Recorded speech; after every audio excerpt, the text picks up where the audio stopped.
Hi అండి, నమస్తే. నేను మీ వందన. ఈరోజు స్పెషల్ శ్రావణ మాసం కాబట్టి ఉల్లిపాయ వెల్లుల్లి లేకుండా మెంతికూర పప్పు చేశానండి. ఈ మెంతికూర మొత్తం నేను ఇంట్లోనే చిన్న చిన్న తొట్టల్లో పెట్టి పెంచుకుంటున్నాను.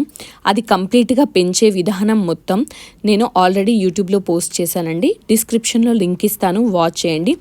దాన్నంతా కట్ చేసుకున్న తర్వాత ఒక 2 సార్లు వాటర్లో కడిగి పక్కన పెట్టుకున్నాను. ఇప్పుడు కుక్కర్లో 1 కప్పు కందిపప్పునైతే తీసుకున్నానండి. దాన్ని 2 సార్లు వాటర్తో కడిగిన తర్వాత మళ్ళీ నీళ్లు పోసి ఒక 10 నిమిషాల తర్వాత ఒక పెద్ద సైజు టమాటోని ముక్కలుగా కట్ చేసి వేసుకున్నాను.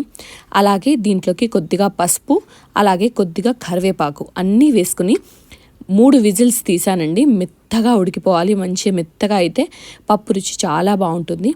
ఇప్పుడు దీంట్లోకి నేను కొద్దిగా ఉప్పు, కొద్దిగా కారం, కొద్దిగా ధనియాల పొడి, అలాగే కొద్దిగా జీలకర్ర పొడి ఇవన్నీ వేసుకున్నానండి. మీ రుచికి తగ్గట్టుగా కారం అలాగే ఉప్పు అడ్జస్ట్ చేసేసుకోండి. ఇదంతా మంచిగా కలిపి పక్కన పెట్టేసుకోండి. ఇప్పుడు స్టవ్ ఆన్ చేసి కడాయి పెట్టి దాంట్లో నేను ఇక్కడ పల్లి నూనె వాడుకుంటున్నానండి. మీరు కావాలంటే సన్ఫ్లవర్ ఆయిల్ కూడా వాడేసుకోవచ్చు. అది వేడైన తర్వాత దాంట్లోకి కొద్దిగా జీలకర్ర, ఆవాలు, అలాగే 4-5 పచ్చిమిరపకాయలు ఇలా కట్ చేసి వేసుకోండి. చాలా టేస్టీగా ఉంటుంది పచ్చిమిరపకాయలతో. దీంట్లోకి వెల్లుల్లి వేయలేదు కాబట్టి పోపులో నేను ఇంగువ వేసానండి. మంచి రుచి వస్తుంది. ఇదంతా కంప్లీట్గా వేగిన తర్వాత దీంట్లో కొద్దిగా పసుపు వేసుకొని ముందుగా నేను శుభ్రం చేసి పెట్టుకున్న మెంతికూరనైతే వేసుకున్నానండి. ఇంట్లో ఫ్రెష్గా తెంపింది కాబట్టి అసలు మెంతికూర వేగేటప్పుడు వాసన అయితే చాలా అంటే చాలా బాగా వచ్చిందనమాట. కంప్లీట్గా ఆర్గానిక్ వేలో నేనైతే దీన్ని పెంచానండి. ఏ మందులు లేకుండా ఇంట్లోనే పెంచుకున్నాను కాబట్టి నాకు మంచిగా అనిపించింది అనమాట. ఫ్రెష్గా ఉంది. ఇదంతా వేసి మంచిగా వేగేంత వరకు దీన్ని కలిపేసుకోవాలి. తర్వాత దీన్ని మూత పెట్టి ఒక 10 నిమిషాలు ఉంచితే చూసారా నేను ఎంత మెంతికూర వేస్తే ఎంత అయిందని.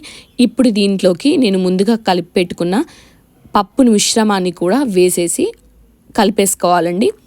అంతా కంప్లీట్గా మిక్స్ అయిన తర్వాత నేను రుచి చూసుకున్నాను అనమాట. నాకు కొద్దిగా ఉప్పు తక్కువ అనిపించింది.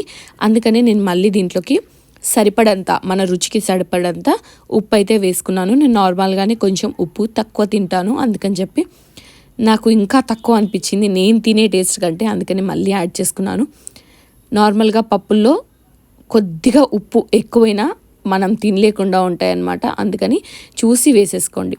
ఇదంతా కంప్లీట్గా మిక్స్ కావడానికి కొద్దిగా టైం పడుతుందండి. ఎందుకంటే ఆకు ఒకదానికొకటి అతుక్కొని ఉంటుంది ఫ్రై చేసినప్పుడు. కాబట్టి కంప్లీట్గా మిక్స్ అయ్యేంత వరకు కలుపుతూనే ఉండాలి. లేదంటే ముద్దగా ఒకే దగ్గర మెంతికూర ఉండిపోతుంది. ఇలా మెంతికూరను వేయించిన తర్వాత పప్పు యాడ్ చేయడం వల్ల మెంతికూర పప్పు చేదు లేకుండా ఉంటుందండి. మీరు డైరెక్ట్గా మెంతికూరను పప్పులో వేసేసి ఉడికిస్తే కొద్దిగా చేదు వస్తుందన్నమాట. అలా రాకుండా ఉండడానికి నేనైతే ముందుగా వేయిస్తాను. ఇది చిన్న టిప్ అనమాట. పిల్లలు చేదు ఉంటే ఇష్టపడరు, అందుకని నేను ఇలా వేయించి చేస్తుంటాను. లేదు పెద్దవాళ్ళే తింటారన్నప్పుడు డైరెక్ట్గా కూడా చేసేసుకోవచ్చు. పప్పులో వేసి ఉడికిస్తే సరిపోతుంది. లాస్ట్లో కొద్దిగా కొత్తిమీర జల్లేసుకొని వేడివేడిగా సర్వ్ చేసుకున్నానండి. దీనికి అన్నం, పప్పు, మామిడికాయ పచ్చడి 3 కాంబినేషన్ సూపర్గా ఉంటుంది.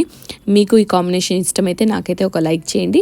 అలాగే మీకు ఈ మెంతికూర పప్పు ఉల్లి వెల్లుల్లి లేకుండా ఎలా అనిపించింది అన్నది కూడా నాకు కమెంట్ చేసి చెప్పండి. వీడియో నచ్చితే లైక్ చేయండి, షేర్ చేయండి. అలాగే మన ఛానల్ని సబ్స్క్రైబ్ చేసుకొని మీ సపోర్ట్ని నాకు అందజేయండి. Thanks for watching.